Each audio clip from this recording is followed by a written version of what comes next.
Poukoumel FM, dans un instant, le journal.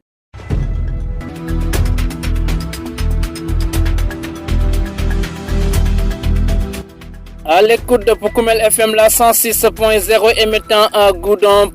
Mesdames, Messieurs, nous sommes de retour chez vous pour votre principale édition d'information.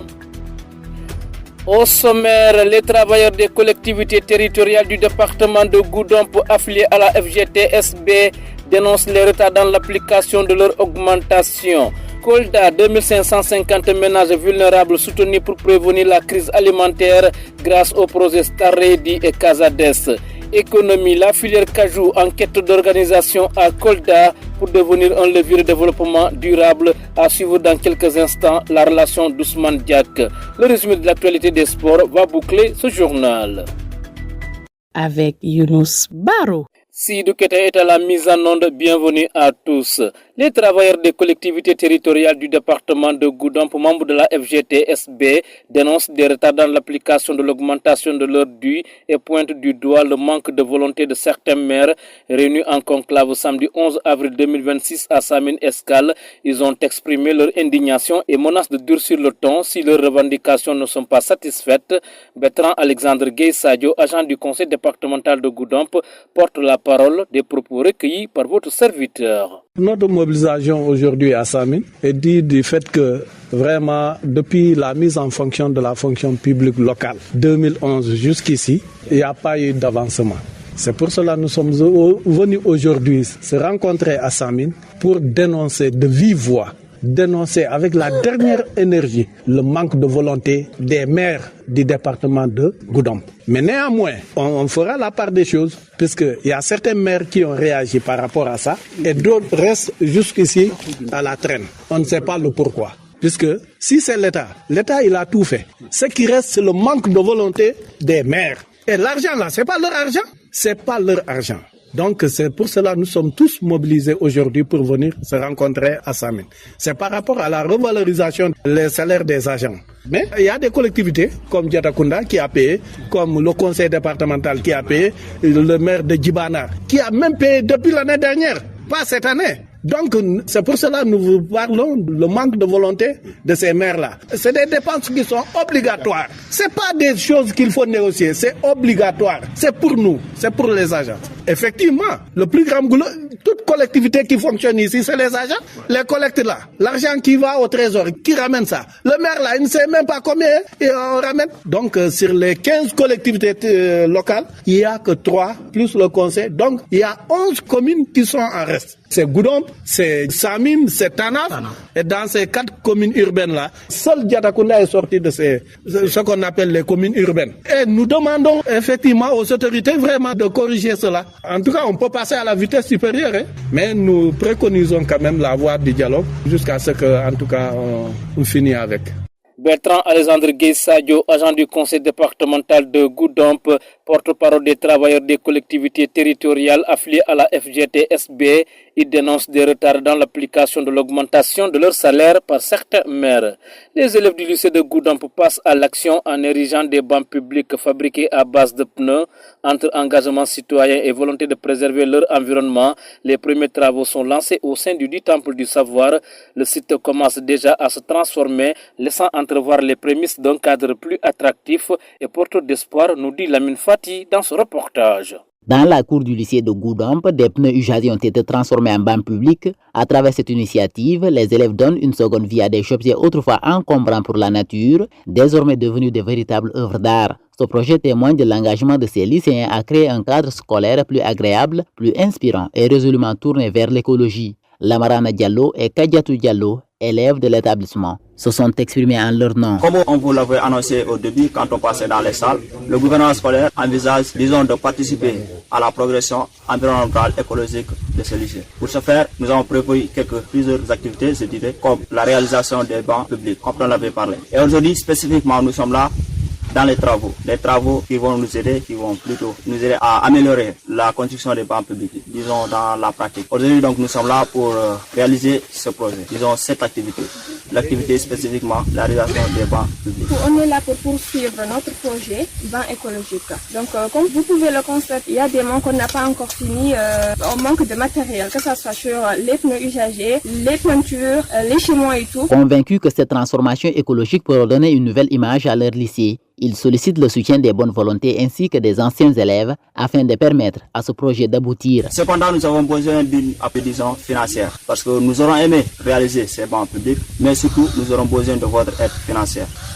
Comme Fallou l'avait dit la dernière fois dans le groupe WhatsApp, financièrement c'est très compliqué. Et quand c'est compliqué financièrement, la pratique ne se revoit pas. Donc on fait appel aux bonnes volontés, aux autorités, aux anciens élèves pour nous appuyer. Et donc on espère vraiment qu'on va terminer cela et qu'on va réussir aussi. Saluant l'engagement des élèves, leur encadreur, Thierry Diata, abonde dans le même sens. Merci Lamine d'être venu nous interviewer concernant le projet du lycée intitulé Éco-Mémoire africaine. Donc nous tenons à remercier aussi le gouvernement scolaire, la présence de ces élèves. Il faut noter une chose, nous sommes en vacances, ils ont 15 jours de vacances. Malgré ces temps de repos, ces élèves ont voulu se joindre à nous pour poursuivre le projet écologique. Ce projet qui a comme but donc de maintenir notre environnement, de lutter pour avoir un environnement sain, un environnement responsable. C'est un projet responsable et patriotique parce que nous avons juste utilisé des pneus usagés pour en faire des bancs écologiques.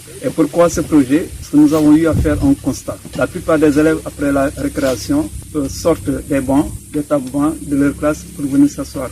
Donc cette initiative nous est venue de cette idée, de ce constat qu'il ne faudra plus peut-être faire sortir ces bancs publics, du moins ces bancs, ces tables-bancs, pour en venir faire des bancs publics. C'est la raison pour laquelle nous avons voulu transformer ces pneus usagés en un objet d'art, mais aussi en un objet qui sera utile pour le repos des uns et des autres. Par la même occasion, nous avons entamé le projet. On a eu à faire un appel à la solidarité, mais jusqu'à présent, on n'a pas eu ce qu'on désire. Et là, le projet est entre guillemets aux arrêts, parce qu'il y a les fonds qui nous manquent. Donc nous lançons cet appel aux bonnes volontés, aux autorités et à tous les anciens élèves du lycée pour venir en aide de ces élèves qui sont ambitieux et qui sont en même temps courageux. Force est de constater que la transition écologique est en marche au lycée de Goudomp, portée par une jeunesse engagée et consciente. Une dynamique qui mérite le soutien et l'accompagnement de tous afin d'offrir à la communauté éducative de ce temple du savoir un cadre où il fait bon vivre. Merci à vous Lamine Fati. Mesdames, Messieurs, vous suivez la bonne info sur Poukoumel FM, la 106.0. La suite, c'est après ceci. Vous écoutez les informations sur Poukoumel FM, la 106.0. Dans la région de Kolda, 2550 ménages vulnérables bénéficient d'un appui dans le cadre des projets Starlerie et Casades. Objectif, prévenir la crise alimentaire grâce à des transferts multiservices. Une aide de 62 500 francs est accordée à chaque ménage pour achat de vivres. On écoute Benoît Martin Diouf, coordinateur du projet, interrogé par Pape Kadiali Badji. Starlerie, c'est un projet d'anticipation à la crise alimentaire que subissent les ménages de Kolda. D'après des analyses qui ont été faites, Kolda a été retenu comme une région où il y a beaucoup de ménages qui sont vulnérables et qui sont menacés par la crise alimentaire qui va sévir au mois de juillet-août. Donc le projet Starlerie vient en réponse à la situation de ces ménages pour anticiper sur la période de crise par un transfert monétaire qu'on donne à ces ménages pour leur permettre d'acheter des denrées alimentaires en vue de préparer ces périodes difficiles. Donc c'est ça l'objectif du projet, c'est de réduire de manière anticipatoire l'effet de la crise sur les ménages. C'est toute la région de Kolda qui est prise en compte. Les 3 départements sont concernés. On a pour l'objectif 2550 ménages qui sont concernés par le projet et la répartition qui a été faite. Pour Médina Yoro Fula, c'est 900 ménages qui sont concernés. Pour le département de Kolda, 870 ménages et pour le département de Vélingara, 780 ménages. Les critères de ciblage, c'est des ménages qui sont dans des activités agricoles, des ménages qui ont plus de 10 personnes, des ménages dirigés par des femmes, des veuves et les ménages dirigés par des personnes en situation de handicap. Donc c'était ça le ciblage. Et la base de données sur laquelle on a travaillé, c'est le RNU, le registre national unique, qui nous a permis de pouvoir identifier ces ménages vulnérables. Le projet, en fait, c'est un projet d'urgence. Donc le délai est très court, c'était pour 3 mois. Au moment où les ménages ont reçu les transferts, les relais ont été encore redéployés sur le terrain pour faire ce qu'on appelle des VAD, des visites à domicile. L'objectif de cette activité, c'est de permettre d'orienter le ménage sur l'utilisation des fonds qu'il a reçus. Déjà, les transferts ont commencé depuis mi-février. Premier transfert, les premiers ménages qui ont reçu, c'est à partir du 17 février. On était presque à la veille du début du Ramadan. Voilà, donc voilà pourquoi. Le même jour, on a déployé les relais sur le terrain pour orienter les ménages afin qu'ils puissent utiliser ces fonds à bon escient. Nous restons toujours à Kolda pour évoquer cette fois-ci l'économie. L'avenir du cajou est au cœur des préoccupations. En conclave avec l'agropole, les acteurs de la filière appellent à mieux s'organiser et à renforcer la transformation locale, une nécessité malgré une production de plus de 60 000 tonnes en ligne de mire, faire de l'anacarde au moteur de développement. Correspondance Ousmane Diak. À Kolda, un atelier de concertation multi-acteurs sur le développement de la filière cajou a débuté le 24 et se poursuivra jusqu'au 26 de ce mois. Cette rencontre réunit les différents acteurs autour d'un objectif commun, renforcer une filière stratégique pour l'économie locale et nationale. À l'initiative de l'interprofession cajou du Sénégal, avec l'appui du programme UICAP, de la Fondation Mastercard, du GIZ et des agropoles du Sénégal. Cet atelier se veut un cadre d'échange, mais aussi de planification pour l'avenir de l'anacarde. La cérémonie d'ouverture a été présidée par l'adjoint au gouverneur de Kolda chargé des affaires administratives, Bonaventure Kalamo. Nous avons, au cours de notre intervention, insisté sur la nécessité d'accompagner tous les acteurs qui s'activent dans le cadre de la valorisation de la chaîne de valeur de l'anacarde en zone sud, notamment dans les régions de Ziguinchor, de Sédhiou et de Kolda. Une meilleure organisation des acteurs, mais aussi un accompagnement de la production pour que les productions soient améliorées, mais également pour permettre une plus grande compétitivité de la filière anacarde. De son côté, le président de l'interprofession cajou du Sénégal, Boubacar Konta, lui, il revient sur les difficultés actuelles de la filière. Les difficultés de la filière restent l'accès au financement, la production et la productivité ont un faible taux de transformation, mais aussi on a une filière d'exportation, mais on n'a pas une filière résiliente qui bénéficie au Sénégal. Quant à Babou Dramé, coordonnateur des projets de zone de transformation agro-industrielle, dite agropole, il a présenté les approches mises en place pour accompagner la filière. L'agropole a une approche chaîne de valeur qui ambitionne de développer l'ensemble des filières en y ajoutant une valeur transformable en termes d'emploi, en termes de développement, de transformation industrielle. Ce qui fait que l'agropole est porteur de l'ambition nationale qui veut que l'agriculture de Kayet se transforme principalement en un moteur de transformation agro-industrielle, en un moteur de création d'emplois et en un moteur de développement. Cet atelier de 3 jours devrait déboucher sur des recommandations concrètes pour faire de la filière cajou un véritable moteur de développement dans la région verte de la Casamance et au Sénégal. Ousmane Diak, grand merci à vous. Dans un instant, nous parlons de sport. Pour Koumel FM, le journal des sports.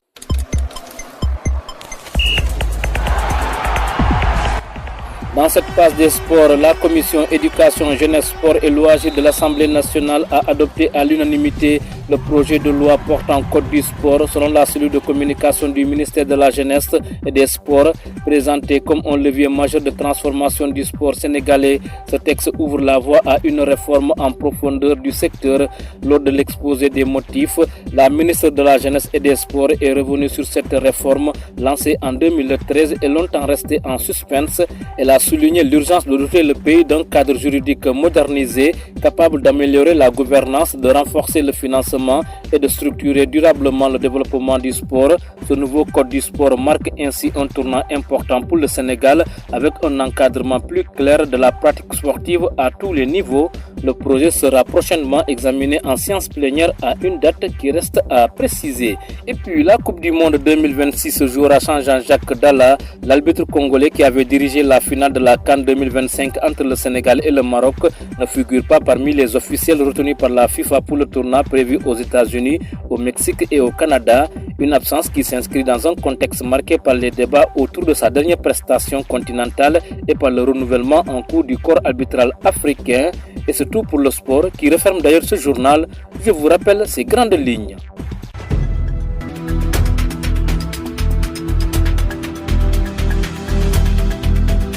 Les travailleurs des collectivités territoriales du département de Goudomp affiliés à la FGTSB dénoncent les retards dans l'application de leurs augmentations. Kolda, 2550 ménages vulnérables soutenus pour prévenir la crise alimentaire grâce au projet Staredi et Casades. Économie, la filière Cajou en quête d'organisation à Kolda pour devenir un levier de développement durable. Vous avez suivi la correspondance d'Ousmane Diak. Le résumé de l'actualité des sports a bouclé ce journal, édition d'information mise en onde par Sidou Keta que nous remercions infiniment pour son appui technique. Grand merci également à vous fidèles auditeurs de l'avoir suivi. Merci de garder l'écoute. Place à la version mandingue.